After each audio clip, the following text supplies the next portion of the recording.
तो नमस्कार प्यारे साथियों।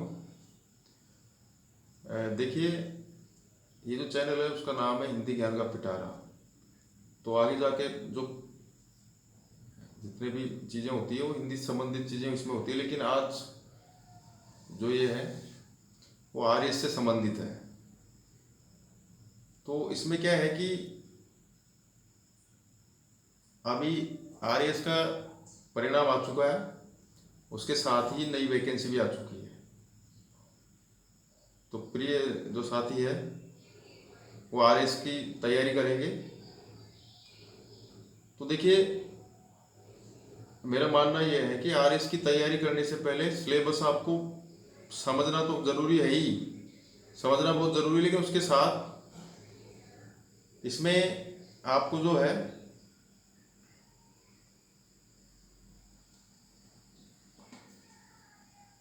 इसको याद भी कर लेना है। सिलेबस आपको अच्छे से याद होना चाहिए। तो उसी उपलक्ष्य में ये छोटी सी पहल है मेरी, जो मैंने उसको समझा है और उसके बारे में आपको बताऊंगा। इसको एक इस तरीके से समझ सकते हैं, जैसे हम किसी युद्ध में उतर रहे हैं और आरएस की जो एग्जाम है किसी युद्ध से कम नहीं है। कोई भी एग्जाम होती है युद्ध के बराबरी होती है। तो हमें जिस जगह पे युद्ध करना है वहाँ की भौगोलिक स्थिति, सभी मतलब सारी चीज़ें, भौगोलिक, सांस्कृतिक, सामाजिक, सारी चीज़ों का हमें पता होना चाहिए, तभी हम युद्ध जीत सकते हैं। अब महाराणा प्रताप और अकबर के संबंध में अगर आप लेना चाहो इसको तो देख सकते हो, अकबर इसीलिए युद्ध नहीं जीत पाया था कि उसको अच्छे से भौगोलिक स्थिति का पता नहीं था, उसको रणनीति का पता नहीं था। और महाराणा प्रताप भी वो तो महान योद्धा थे, उनका हम तहे दिल से सम्मान करते हैं, लेकिन उनकी भी यही कमियां रही है कई, जिनमें एक कमी यही है कि वो अकबर की रणनीति को समझ नहीं पाते थे। वो समझते थे तो उनके पास संसाधनों की समस्या आ जाती थी। तो आप लोग इसको इस तरीके से लें, जैसे हमें किस मोर्चे पे कितने सैनिक लगाने हैं और कौन कौन से हथियार लगाने हैं और किस पे कौन कौन से नहीं लगाने हैं, और कौन से हथियार ऐसे हैं जो दोनों ही जगह काम आते हो। तो ये सारी चीज़ें इस प्रकार से हम समझेंगे। जो बेसिक चीज़ें हैं वो तो आपको पता ही है, प्री एग्जाम होती है, मेंस होती है और एक इंटरव्यू होता है। प्री 200 मार्क की होती है जिसमें 150 प्रश्न होते हैं, और मेंस के 4 पेपर होते हैं, वो 200 नंबर के 800 मार्क के होते हैं। और साक्षात्कार जो है 100 मार्क्स का होता है। और ये साक्षात्कार भी अपना एक महत्वपूर्ण रोल अदा करता है इसमें। जैसे भी हमारे राजस्थान के जो है मुक्ता राव जी जो टॉपर रही है, उनके अच्छे मार्क्स के साथ साथ उसमें इंटरव्यू में। तो ये सब चीज़ें बाद की बात है, पहले हमें समझना है कि प्रारंभिक परीक्षा क्या है। तो प्रारंभिक परीक्षा में क्या है ये भी सबको पता है कि केवल क्वालिफाई करना है, इसके मार्क्स मेरिट में नहीं जुड़ते हैं, इतना सबको पता है। लेकिन इसमें इसकी तैयारी कैसे करनी है और सिलेबस कैसे रहता है इसमें, वो हम यहाँ देखेंगे। ये जो चैनल है हिंदी ज्ञान का पिटारा, इसको आप सब्सक्राइबर कर सकते हैं, लाइक भी कर सकते हैं, और ज़रूर करें, क्योंकि उससे मुझे मोटिवेशन मिलेगा और मैं इस प्रकार से आगे जो है मेरा जो क्षेत्र रहा है हिंदी है, हिंदी जो 4th पेपर में पूछी जाती है 120 मार्क्स की होती है, उसके मैं वीडियो बनाऊंगा और वो आपको एक सादा लैंग्वेज में बिल्कुल सिंपल तरीके से आपको उसके बारे में समझाऊंगा। क्योंकि मेरा कार्य क्षेत्र भी हिंदी है, मैं केंद्रीय विद्यालय में हिंदी के पद पर ही कार्यरत हूँ और हिंदी से संबंध रहा है हमेशा। तो हिंदी में आपकी जो भी डाउट्स होगी, जो भी वीडियो मैं बना सकता हूँ, जो भी इसमें जो टॉपिक है उनको नोट करके मैं उस पर वीडियो बनाऊंगा। तो अभी फिलहाल देखिए आप लोग, पीटी जिसको बोलते हैं, प्रारंभिक परीक्षा जिसको बोलते हैं, वो उसमें 150 प्रश्न होते हैं और वो 200 मार्क्स के होते हैं। अब इसमें 20 क्वेश्चन तो आप हटा दीजिए, 20 क्वेश्चन जो है मैथ और रीजनिंग के होते हैं, तो बचा 130 मार्क्स का, उस पर भी हम चर्चा करेंगे। तो इसमें देखिए हिस्ट्री एंड कल्चर, हिस्ट्री और कल्चर जो है राजस्थान से संबंधित क्वेश्चन जो है हिस्ट्री और कल्चर में 15 से 17 क्वेश्चन राजस्थान से संबंधित आते हैं। 12 भी हो सकते हैं, 13 भी हो सकते हैं, लेकिन ये बिल्कुल मैंने जो स्टडी की है पिछले पेपरों में तो वो ये क्राइटेरिया रहा है 12 से 17 तक गए हैं ये जो है राजस्थान की हिस्ट्री एंड कल्चर से। और विश्व एवं भारत का जो है वो है 10 से या 12 क्वेश्चन। इसी प्रकार से ज्योग्राफी का भी सेम है, इसमें भी 15-17 राजस्थान के 15 या 16 या 17 या 13, और विश्व और भारत के भी 10, 11 या 12 या 13। फिर इकोनॉमिक्स में दोनों बराबर है, 10-12 10-12, 10 से 12 राजस्थान के आते हैं और इतने ही इंडिया और इसके विश्व के आते हैं। पॉलिटिकल साइंस का भी यही है, लेकिन पॉलिटिकल साइंस आप सब जानते हैं कि पॉलिटिकल राजनीतिक विज्ञान जो है इंडिया और वर्ल्ड लेवल की जो है वही उसका छोटा रूप जो है राजस्थान का है। तो इसमें पॉलिटिकल साइंस के 10 से 12 क्वेश्चन आते हैं राजस्थान से संबंधित, बाकी 15 या 17 क्वेश्चन विश्व एवं भारत से आते हैं। तो यहाँ पे पॉलिटिकल साइंस में विश्व और भारत का ज़्यादा पढ़ना है। जनरल साइंस जो है नॉर्मल वे में कभी कभी तो एक ही क्वेश्चन आया एग्जाम में, 1 2 मतलब 1 से 4 तक, 1 या 2 या फिर 3, लेकिन विश्व एवं भारत के संदर्भ में जो साइंस आप समझते हो, साइंस तो सेम रहती है सब जगह, उसमें ऐसा कुछ नहीं है कि राजस्थान का कुछ चीज़ें ऐसी है जैसे अभ्यारण्य पूछ लिए या कुछ उनके बारे में, तो वो इस प्रकार से। लेकिन ये विश्व और भारत का जो है इसमें 13 से 15 क्वेश्चन इसके आते हैं। करंट जीके का भी यही है, 2 या 3 या 4 क्वेश्चन आ जाते हैं राजस्थान से संबंधित, 5 भी आ जाते हैं कभी कभी। और नेशनल और इंटरनेशनल लेवल का जो है 12 से 13 क्वेश्चन उसमें आते हैं। तो टोटल राजस्थान का हो गया प्री में 55 मार्क्स का और विश्व में भारत का हो गया 75 मार्क्स का, ये हो गए 123 मार्क्स। तो 130 मार्क्स नहीं, सॉरी क्वेश्चन, 130 क्वेश्चन ये हो गए। और 20 क्वेश्चन में ये लगा के चलो आप हमेशा ज़्यादातर जो मैंने स्टडी की है पेपरों की उसमें 13 से लेके 15 तक भी आ जाते हैं कभी कभी, नहीं तो 10 से 15 के बीच में रहता है रीजनिंग का, और बाकी रहता है मैथ्स का। मैथ्स में समानुपात, अनुपात, ये सब चीज़ें जो है, प्रतिशत, ब्याज, सरल ब्याज, चक्रवर्ती ब्याज, ये नॉर्मल जो टॉपिक है 10th लेवल के वही आते हैं। लेकिन यहाँ पे गलती क्या होती है, जो IITian जो स्टूडेंट्स है वो क्या करते हैं, और हम भी क्या सोच लेते हैं यार वो तो IITian है, वो तो पूरा कर लेगा मैथ्स, लेकिन उस टाइप की मैथ्स यहाँ आती नहीं है और वो भी मात खा जाते हैं। तो इसको बहुत अच्छे से लें, इस पोर्शन को, जो 20 क्वेश्चन जो ये इस पोर्शन के हैं ये बहुत अच्छे से लेने हैं करंट अफेयर्स, और इसको बहुत अच्छे से पढ़ना है क्योंकि कम सिलेबस में ज़्यादा क्वेश्चन इस हो जाते हैं। मान के चलो आप 20 क्वेश्चन करंट अफेयर्स के और 20 क्वेश्चन रीजनिंग और मैथ्स के, 40 क्वेश्चन, 40 क्वेश्चन का मतलब हो गया 60 नंबर। तो आप लगा लीजिए कट ऑफ कितनी जाती है। तो इन दोनों पोर्शन को आपको बहुत ज़्यादा ध्यान देना है, बहुत अच्छा, अगर प्री करनी है तो प्री इजी वे में हो जाएगी। तो ये इस प्रकार से है। अब प्रारंभिक परीक्षा का आपको पता ही है, केवल पास करना है, नेगेटिव मार्किंग होती है 1/3 का मतलब जैसे 4 क्वेश्चन करते हो, एक सही हो गया तो तीनों क्वेश्चनों के बराबर उसमें वो बराबर हो जाता है। लेकिन आपको नेगेटिव मार्किंग जहाँ तक है उससे बचना है, नेगेटिव मार्किंग नहीं करनी है। जैसे कोई क्वेश्चन 60% 70% आपके दिमाग में आ रहा है कि ये आंसर है तो फिर भी लगा सकते हो, लेकिन तुक्केबाजी बिल्कुल नहीं करनी है प्री में। और तुक्केबाजी के वीडियो मैंने देखे कई बार, ऐसे लगाओ ट्रिक्स, उनको कभी आपको देखना भी नहीं है तुक्केबाजी को, क्योंकि बड़ी एग्जाम है और बड़े स्तर पे इसको देना है। तो ये जो है तुक्केबाजी वाला काम नहीं है।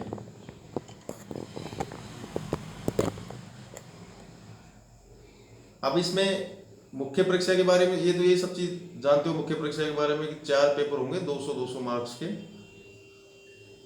और साक्षात्कार 100 मार्क्स का होगा, जिसमें से आपको साक्षात्कार में अगर 60 से ऊपर मार्क्स मिलते हैं तो वो एक अच्छा साक्षात्कार माना जाता है।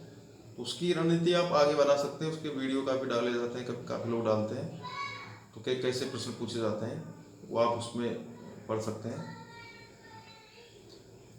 अब मुख्य परीक्षा की बात करते हैं। ये भी आपको पता है सबको कि 15 गुना स्टूडेंट पास किए जाते हैं मुख्य परीक्षा के लिए। अच्छा, आप लोगों को एक चीज़ और, तैयारी करने से पहले आप लोग क्या देखते हैं, कट ऑफ देखते हैं किस कैटेगरी कितनी गई है क्या है, तो उस क्राइटेरिया को आप नहीं देखें, उससे बस इतना ही सीखें कि हमें जनरल फाइट करना है। और आप ये भी समझ लें, महाराणा प्रताप और अकबर जब युद्ध लड़ते थे तो संख्या बहुत ज़्यादा होती थी। अकबर के पास तो 40-40, 50-50 हज़ार, 1-1 लाख सैनिक होते थे। उसी प्रकार से यहाँ पे 10 लाख, 12 लाख, 15 लाख, जो भी फॉर्म भरते हैं, लेकिन वास्तव में कंपटीशन 1 लाख में ही होता है, और वो भी प्री में केवल 20,000 पे ही आके ठहर जाता है। तो इस चीज़ को भी आप ध्यान में रखें कि हमें कितने लोगों के बीच में युद्ध लड़ना है और हम कितने लोगों के अंदर आते हैं, उस तरीके से तैयारी करें। फिर देखते हैं फर्स्ट पेपर जो है, उसमें देखिए राजस्थान का इतिहास, कला, संस्कृति, साहित्य, परंपरा एवं विरासत, ये जो यूनिट है, यूनिट चलते हैं इसमें।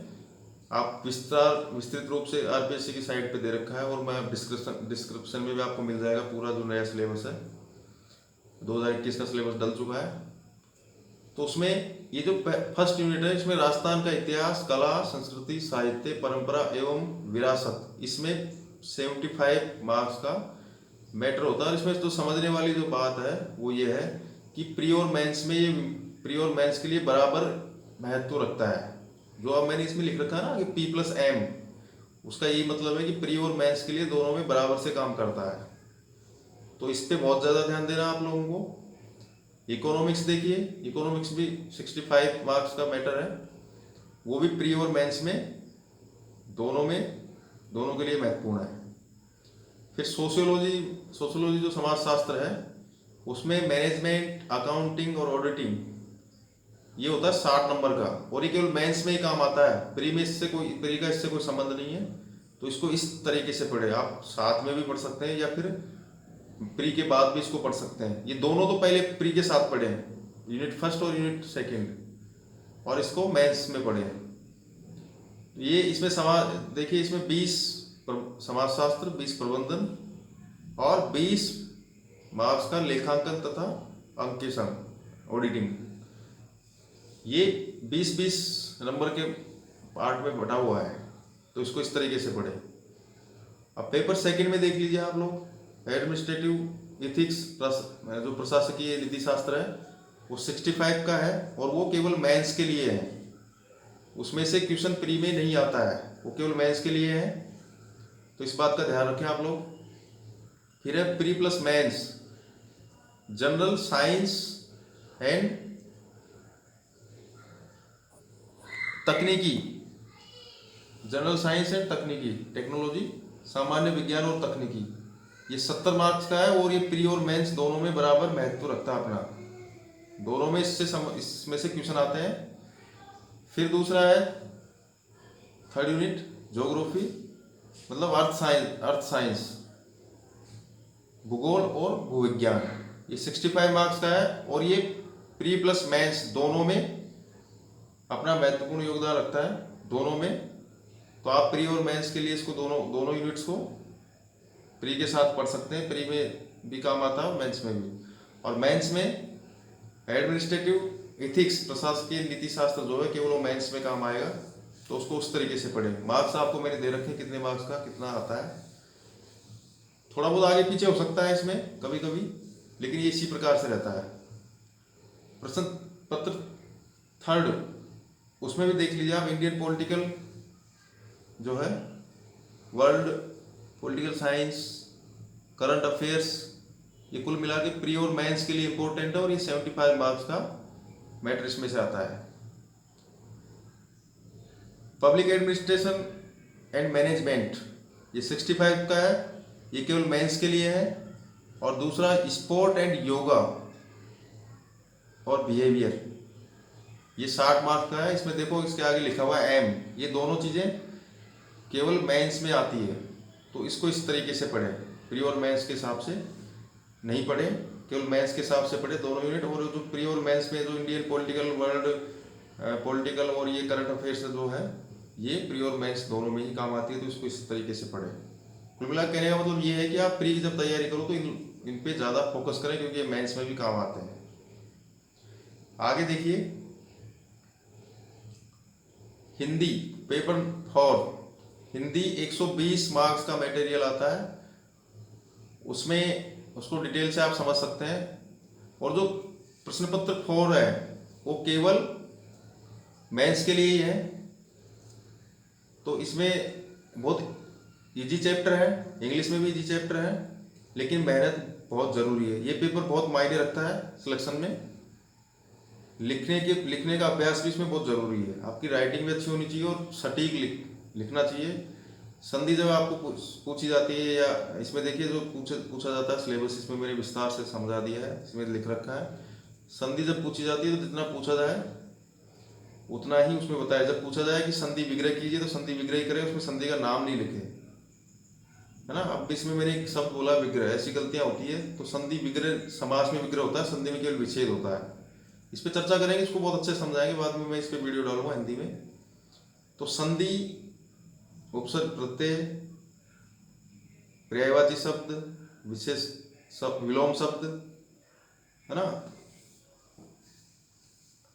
समश्रुति भिन्नार्थक, सुनने में समान लगते हैं लेकिन उनका अर्थ भिन्न होता है, वो शब्द, उस पर भी जो है वीडियो, ये हिंदी में मैं सारे वीडियो बनाऊंगा टॉपिक्स पे। समश्रुति का अर्थ होता है सुनने में समान लेकिन अर्थ अलग, जैसे अंश और अंश, एक का अर्थ होता है कंधा और एक का अर्थ होता है टुकड़ा, तो इस प्रकार का। फिर वाक्यांश के लिए एक शब्द, जैसे समास पढ़ते हो ना आप, जैसे आज जन्म तक, इस प्रकार जो शब्द आते हैं, एक पूरे वाक्यांश के लिए एक शब्द में पूरा वाक्यांश समझा देते हैं। शब्द शुद्धि, शब्दों को शुद्ध लिखना है। वाक्य शुद्धि, मुहावरे, लोकोक्तियां,